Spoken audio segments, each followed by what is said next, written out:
우리가 살고 있는 이 현대 사회는 점점 개인주의화 되어가는 경향을 보이고 있습니다. 그래서 점점 혼자 사는 것들을 추구하고 혼자 사는 일들을 점점 더 익숙해져가는 그런 삶을 살게 되죠. 그러나 혼자 인생을 산다는 것, 혼자 인생의 모든 일들을 감당하며 사는 것, 그것은 그렇게 만만한 일이 아닙니다. 나이가 들어갈수록 점점 저 혼자 사는 일이 만만치 않다라고 하는 것을 깨닫게 되는 것이죠. 성경은 본래 인간이 혼자가 아니라 함께 사는 존재인 것을 말씀하고 계십니다. 함께하는 존재로 창조되었다. 성경은 우리에게 그렇게 가르치고 있다 하는 것입니다. 창세기 2장 18절 말씀에 보면 여호와 하나님이 이르시되 사람이 혼자 사는 것이 좋지 아니하니 내가 그를 위하여 돕는 배필을 지으리라 하시니라. 이 한 말씀을 통해 인간이 어떤 존재인가라고 하는 것을 우리에게 가르치는 거예요. 그냥 한 절을 지나가는 것 같지만 이 한 절의 말씀 앞에 진리의 일이 있다는 것이에요. 우리 인간의 본성이 여기에 있는 것입니다. 이런 하나님의 판단과 평가, 이것처럼 혼자 사는 것이 좋지 않은 거예요. 혼자 사는 것이 좋지 않다라고 하는 것이 우리의 본성 속에 이미 새겨져 있다 하는 것입니다. 심리학자들의 실험 결과에 따르면요, 무거운 물건을 같이 들어줄 동료가 있다고 하는 생각만으로도 어떤 물건의 무게를 실제보다 가볍게 생각하게 된다는 것이에요.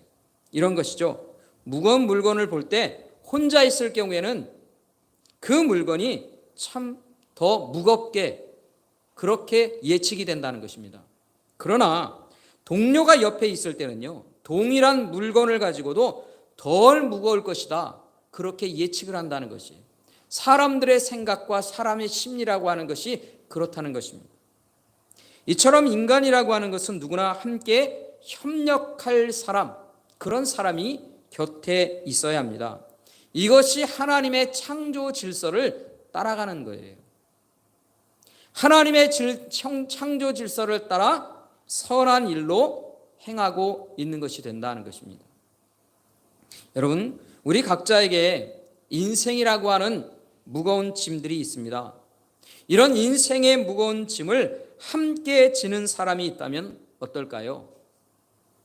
우리는 평생 인생의 짐을 함께 지기로 약속한 사람들이 옆에 있습니다. 누굽니까?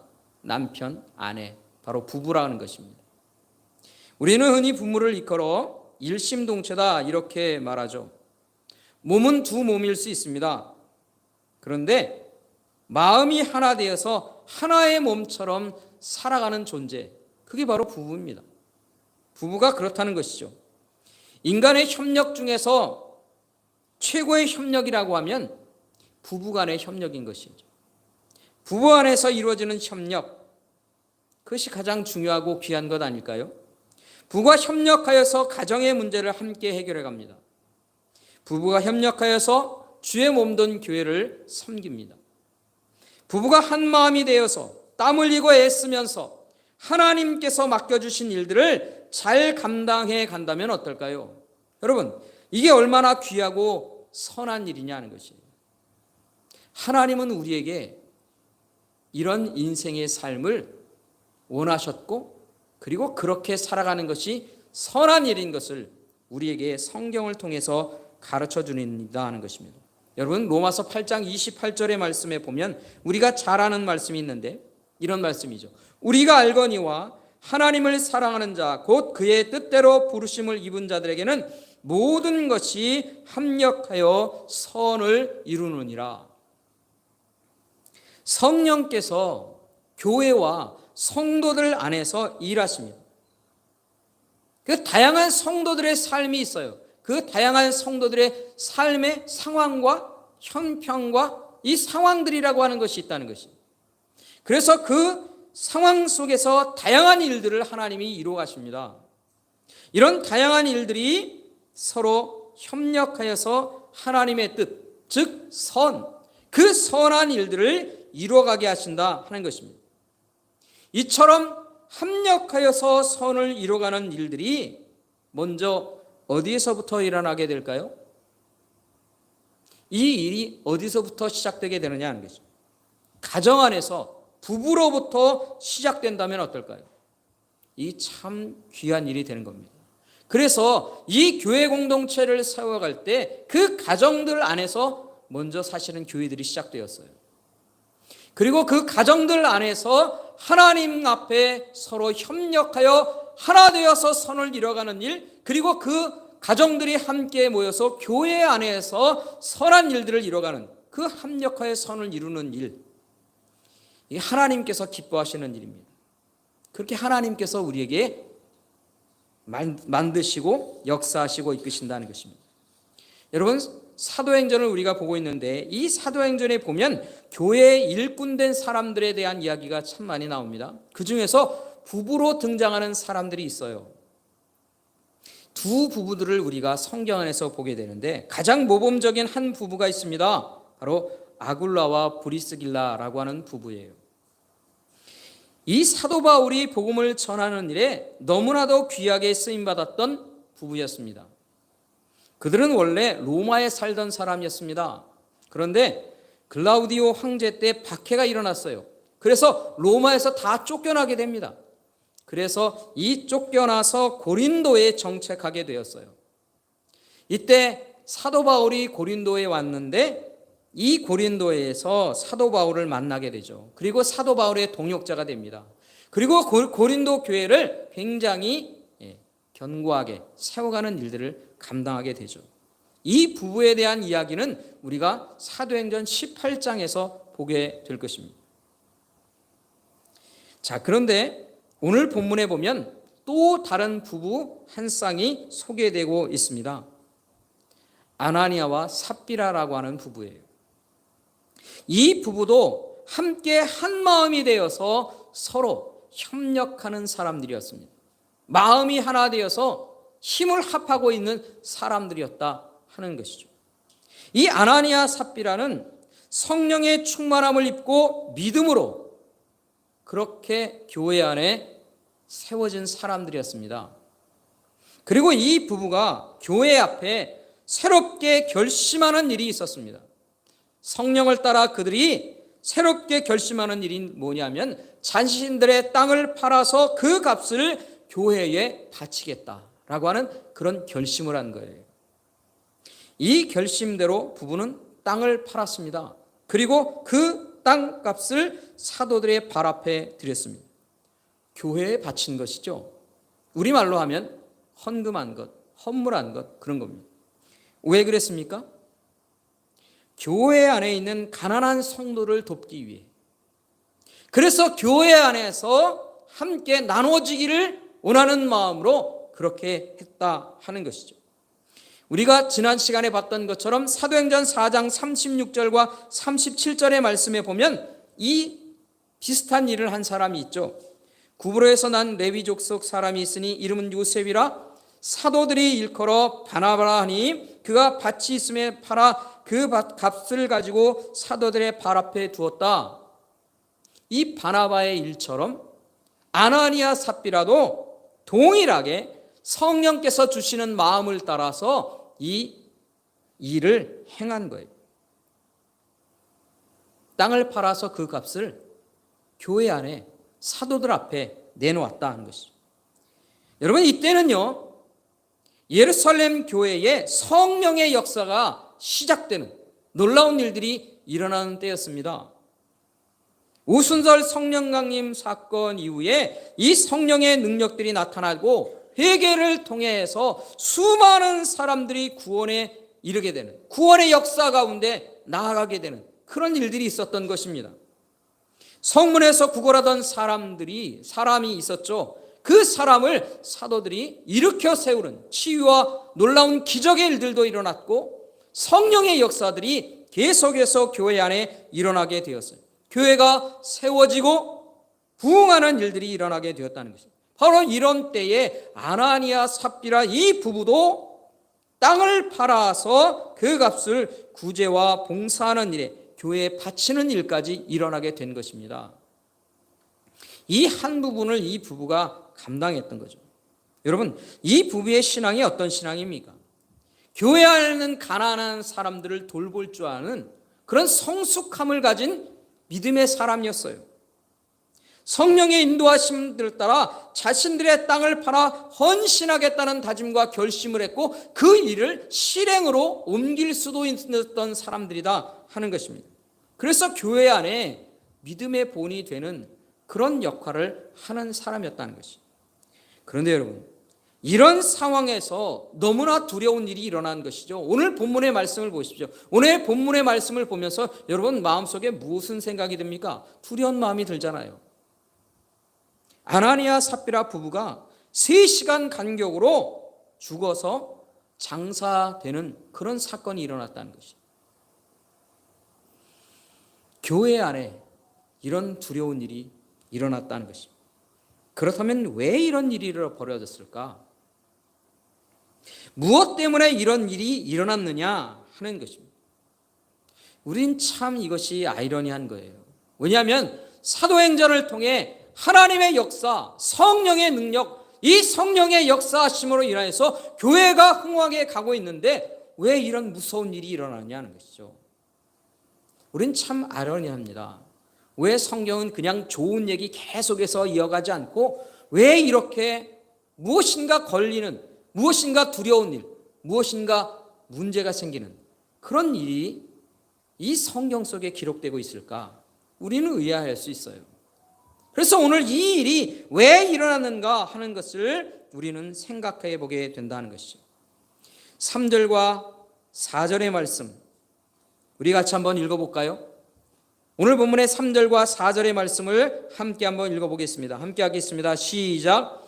베드로가 이르되 아나니아야 어찌하여 사단이 내 마음에 가득하여 내가 성령을 속이고 땅값 얼마를 감추었느냐. 땅이 그대로 있을 때에는 내 땅이 아니며 판 후에도 내 마음대로 할 수가 없더냐. 어찌하여 이 일을 내 마음에 두었느냐. 사람에게 거짓말한 것이 아니요 하나님께로다. 이 4절의 말씀을 표준 세번역에서는 이렇게 번역했어요. 표준 세번역으로 제가 4절을 읽어보겠습니다. 그 땅은 팔리기 전에도 그대의 것이 아니었소? 또 팔린 뒤에도 그대의 마음대로 할 수 있었던 것이 아니요? 그런데 어찌하여 이런 일을 할 마음을 먹었소? 그대는 사람을 속인 것이 아니라 하나님을 속인 것이요? 이렇게 말하고 있다는 것이에요. 여러분, 베드로가 질문하는 것입니다. 이 질문을 통해 베드로가 말하는 것 그게 무엇인가? 땅을 판 값에 대한 소유권과 자율권 그 모든 것이 당신들에게 있지 않습니까? 이 부부에게 있다는 것이에요. 그들의 마음대로 할 수 있었다는 것이에요. 그렇기 때문에 이 사람들이 거짓말을 하고 교회를 속인 것 그것은 의도적이고 계획적이었다는 것이죠. 자신들이 분명히 할 수 있었던 일임에도 불구하고 그것을 거짓과 속임으로 했다는 것은 너무나도 의도적인 일이었다 하는 것입니다. 이 사람들이 거짓으로 교회를 속이고 하나님을 속였다는 것입니다. 어떤 사람들은 이 부부가 땅 판 값 전부를 들여지 않았기 때문에 이 문제 때문에 돈의 문제 때문에 하나님이 치셨다. 교회의 문제였다. 이렇게 생각하지만 이것은요. 돈의 문제가 아닌 것이에요. 오늘 본문에서 분명하게 말하고 있는 것이 있습니다. 3절 말씀에 보면 성령을 속였다고 말하고 4절 말씀에는 하나님께 행한 거짓말 때문이었다는 것이에요. 결국 이 문제는 돈의 문제가 아니라 얼마를 드렸느냐에 대한 문제도 아니라 이게 거짓말에 대한 속임에 대한 이야기다 하는 것이 성령을 속이는 것 하나님께 거짓으로 행하는 것이 문제였다라고 하는 것. 성령을 통해서 교회가 세워지고 있습니다. 성령을 통해 하나님의 역사가 이루어지고 있는 것이에요.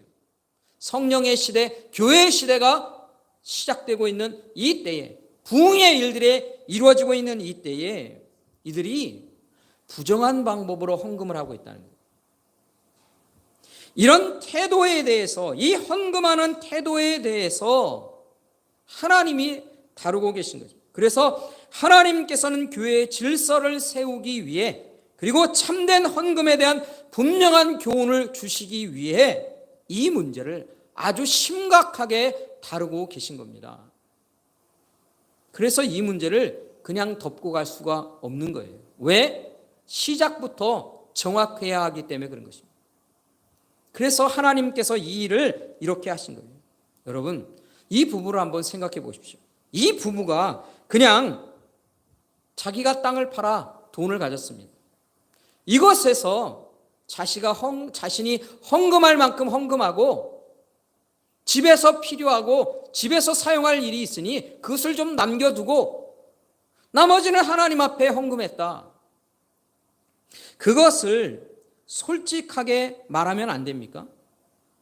솔직하게 내가 땅을 팔았는데 이만큼은 내가 집에서 필요했고 이만큼을 헌금하기로 했습니다. 그래서 헌금한 것이 있다면 그걸 솔직하게 교회에 얘기했다면 아무 문제가 없는 거예요. 그래서 베드로가 계속해서 4절에서 말하는 겁니다. 땅값에 대해서 그것은 너희들의 것이라는 거예요. 그러니까 너희들 마음대로 할 수 있는 것이라는 것이에요. 너희들이 헌금할 수도 있고 헌금을 안 할 수도 있고 헌금을 어느 정도 할 수도 있고 그건 상관없다는 것이에요. 전부를 했던, 그것을 남기고 했던 그것에 대한 문제가 아닌 겁니다. 그 문제는 뭐냐면 이 사람들이 거짓과 속임수로 헌금을 하려 했다는 것이에요. 그렇다면 이들은 왜 거짓과 속임수로 헌금을 하려 했을까요? 왜 속여서까지 땅을 판 모든 것을 다 바치는 것처럼 그렇게 했느냐 하는 것이에요. 솔직하면 아무 문제가 없는데 왜 거짓을 사용하느냐 하는 것이죠. 우리는 이 질문에 대한 힌트를요, 바나바에게서 찾아야 되는 것이에요. 왜냐하면 바나바와 같은 일을 하고 있기 때문에 그런 거죠. 여러분, 그들은 교회 안에서 바나바처럼 하길 원합니다. 바나바처럼 모든 것을 바치는 사람들로 기억되고 싶은 거예요. 이름을 내고 싶고 명예를 얻고 싶은 거죠. 그래서 이 명예욕이 이 사람들의 마음에 그들을 붙들어간 것이에요. 뿐만 아니라 거기에 무엇도 있느냐면 돈에 대한 생각, 돈을 아끼고 싶은 마음, 돈에 대한 욕심도 그 마음속에 함께 있었던 것입니다. 그러니까 교회에 헌금하는 일에 대해서 명예욕이나 헌금에 대해서 아까워하는 마음의 태도를 가지고 그들이 헌금한 것, 그것은 잘못된 것입니다. 그것은 하나님 앞에 헌금하는 올바른 삶의 태도가 아니라는 것입니다. 하나님은 그것을 분명히 하고 싶으신 거예요. 그래서 그들은 올바른 헌금의 태도가 아닌 것을 하나님은 이렇게 분명하게 그들에게 보인 것입니다.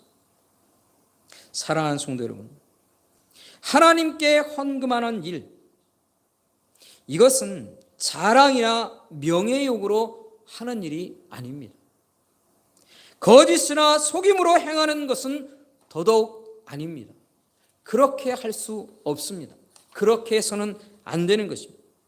여러분, 하나님께서는요, 헌금을 얼마나 하느냐, 헌금을 얼마나 많이 하느냐, 그것에 관심을 가지실까요? 그것이 옳다고 말씀하실까요? 헌금 많이 하는 교회, 헌금 많이 하는 사람, 그 사람은 옳다 말씀할 수 있을까요? 예, 그것은 굉장히 큰 헌신을 감당해야 하기 때문에 우리에겐 참 중요한 일이 됩니다. 아주 중요한 일이 될 수 있죠. 그러나 그 일이 거짓과 연결된다면 어떨까요? 하나님이 기뻐하시는 일이 될 수 없다는 것이에요. 요한계시록 3장 17절부터 18절 말씀에 보면 이런 말씀이 기록되고 있습니다. 요한계시록 3장입니다. 17절 말씀에 보면 내가 말하기를, 이 내가라고 하는 것은 라오디게아 교회 성도들에게 대한 얘기입니다. 내가 말하기를 나는 부자라 부여하여 부족한 것이 없다 하나 내 곤고한 것과 가련한 것과 가난한 것과 눈먼 것과 벌거벗은 것을 알지 못하는도다. 내가 너를 권하노니 내게서 불로 연단한 금을 사서 부여하게 하고 흰옷을 사서 입어 벌거벗은 수치를 보이지 않게 하고 안약을 사서 눈에 발라 보게 하라. 이 라오디게아 교회를 향해서 주님께서 이 요한에게 말씀하신 겁니다. 주님께서 나타나셔서 이 라오디게아 교회 성도들에게 말한 거예요. 여러분, 이 라오디게아 교회 성도들은 어떤 사람들이냐면 부유한 사람들이었어요. 부유한 교회예요. 많은 헌금을 할 수 있는 교회입니다. 그래서 많은 헌금을 통해 교회 공동체에 부유함이 있습니다. 부유한 교회라는 것이에요. 이런 라오디게아 교회를 향해 하나님께서 그들을 어떻게 평가하시는가 하면 곤고한 자, 가련한 자, 벌거벗은 자들이라고 말하십니다. 하나님이 그렇게 평가하시는 거예요. 왜 그럴까요? 왜 그들을 그렇게 평가하실까요? 많은 헌금들을 가지고 자신들의 자랑거리로 삼는 겁니다. 많은 헌금을 자신의 명예와 이름을 드러내는 일로만 사용할 뿐입니다. 섬기며 나누는 일들에 대해서는 관심이 없어요. 자신들 안에서 자랑거리로 여길 뿐이다 는 것입니다. 사랑하는 성도 여러분, 하나님께서는요 참으로 기뻐하시는 헌금의 모습들이 있어요. 하나님께서 기뻐하시는 헌금의 모습이 어떤 것일까? 고린도후서 9장 7절의 말씀에 보면 이렇게 말하고 있습니다. 고린도후서 9장 7절입니다. 각각 그 마음에 정한 대로 할 것이요 인색함으로나 억지로 하지 말지니 하나님은 즐겨내는 자를 사랑하시느니라. 그래서 하나님께서는요 어떤 헌금의 모습들을, 어떤 헌금의 태도를 기뻐하시느냐 하면 이게 하나님 앞에서 억지로 하지 않는 거예요. 인색함이 없이 즐거움으로 드리는 거예요. 그 헌금을 하나님은 참으로 기뻐하신다는 겁니다. 여러분, 교회는 하나님이 운영하시는 것이에요. 물론 성도들을 통해서 하나님이 일하시고 하나님께서 역사하시는 것을 압니다. 그러나 분명한 원칙이 있어요. 이 교회는 하나님의 것이에요. 그렇기 때문에 하나님께서 운행해 가십니다. 그래서 많은 사람들이 많은 헌금을 해야만 좋은 것이 아니라 올바른 헌금을 할 때 하나님은 기뻐하시는 거예요. 그 자원은, 교회의 자원은 언제나 하나님께로부터 나오는 것이기 때문입니다. 이 일을 우리는 기억해야 하는 것입니다. 사랑하는 성도 여러분, 우리가 하나님 앞에 드릴 때에 어떤 마음의 자세를 가지고 있는지를 우리는 이 시간 살필 수 있어야 합니다. 하나님 앞에 내가 어떻게 헌금하고 있는가? 혹여나 하나님 앞에 내가 인색함과 억지로 가고 있는 것은 아닌지 살펴야 합니다. 받은 은혜에 대한 감사로만 우리는 드릴 수 있어야 합니다. 이게 헌금하는 우리의 삶의 자세인 것이에요. 이런 감사의 마음으로 헌금하기 위해 우리가 해야 할 일이 있습니다. 뭐냐면 기도하는 거예요. 기도할 수 있어야 됩니다. 여러분, 헌금하면서도 함께 하나님 앞에 헌금을 준비하지만 그 헌금을 준비하면서 기도도 준비할 수 있어야 돼요. 기도하는 겁니다. 어떤 기도를 드려야 됩니까? 첫 번째, 하나님의 은혜를 더 깊이 깨닫게 해 주옵소서. 우리는 간구해야 하는 것입니다. 여러분, 우리가 헌금을 준비하면서 그 헌금을 붙들고 하나님 앞에 기도하세요. 하나님, 내가 하나님의 은혜를 깨닫고 감사하며 헌금하는 영혼이 되게 해 주옵소서. 단순히 헌금하는 것으로 끝나는 것이 아니라 내가 하나님께 받은 은혜, 그 은혜를 감사하는 영혼으로 이 헌금을 드리는 영혼 되게 해 주옵소서. 우리는 그렇게 기도할 수 있어야 됩니다. 그것이 헌금하는 참된 우리의 자세입니다. 두 번째로 우리가 기도할 때 어떤 기도를 드려야 하는가? 하나님께 드릴 줄 아는 믿음의 장성한 분량이 되게 하여 주옵소서. 우리는 그렇게 하나님 앞에 기도해야 됩니다. 여러분, 하나님께 온전한 헌금을 할 수 있는 영혼이 된다는 것, 그것은요 장성한 사람들이 할 수 있는 겁니다. 믿음의 장성함이 있어야 온전한 헌금을 할 수 있는 거예요. 여러분, 내게 온전한 이 믿음의 성숙함이 있을 때, 그럴 때 하나님 앞에 즐거움으로 헌금하게 됩니다. 반대로 말하면 장성한 분량의 신앙의 성숙이 이루어지지 못하면 온전한 헌금을 못할까요? 그렇습니다. 우리에게 있어서 헌금의 문제가 늘 우리 마음속에 찾아오는 것은요, 내 믿음이 흔들리는 거예요. 믿음의 장성함이 있으면요, 헌금에 대해서 온전하게 할 수 있어요. 그렇기 때문에 이것으로 인하여서 여러분들에게 제가 여러분들의 헌금이 잘못되었다 지적하는 것이 아니라, 우리가 어떤 모습으로 헌금해야 하는가를 우리는 알아야 한다 하는 것입니다. 그리고 우리가 그렇게 해가자라고 하는 것입니다. 사랑하는 성도 여러분, 여러분들이 이 작은 새순교회를 얼마나 잘 섬기고 있는지를 저가 압니다. 늘 말씀드리지 않습니까? 이것은 입바름으로 그냥 하는 게 아니에요. 제가 목사로서 참 보기에 신앙생활, 헌금생활 잘하고 계십니다. 이 일을 여러분 놓치지 마시기 바랍니다. 계속해서 이런 성숙한 신앙의 자세로 헌금하는 일들을 계속해서 유지해 가시기 바랍니다. 그러면서 이 계속해서 이것을 유지하기 위해 우리는 계속 하나님 앞에 간구할 수 있어야 되는 거예요. 왜냐하면 이 헌금하는 일을, 저도 그렇습니다, 이게 형식화되어 가는 거예요. 아무 생각 없이 헌금하게 된다는 거예요.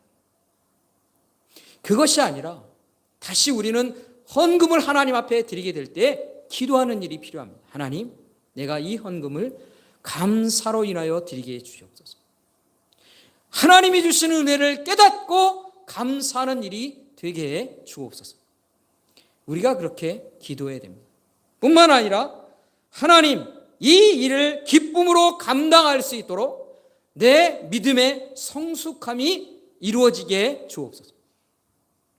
그래서 장성한 분량의 믿음의 사람들로 인하여서 내가 무슨 일이든 감당할 수 있는 영혼이 되게 해 주옵소서. 여러분, 우리는 그렇게 기도하고 하나님의 힘을 빌려 하나님 앞에 헌금 생활하며 사는 것입니다.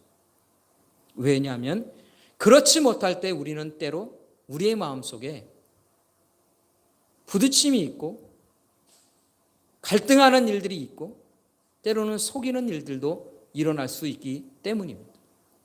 우리는 하나님 앞에서 온전한 일들로, 온전한 성도로서 하나님 앞에 신앙생활하며 살아가야 합니다. 교회를 그렇게 섬기며 살아야 합니다.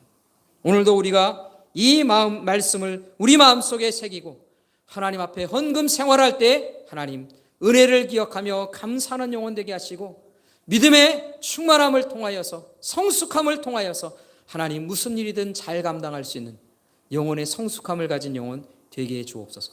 우리 기도하면서 우리 하나님께 드릴 모든 일들을 기쁨으로 드리는, 기쁨으로 잘 감당하며 살아가는 저와 여러분의 귀한 인생들 되기를 주님의 이름으로 축원합니다.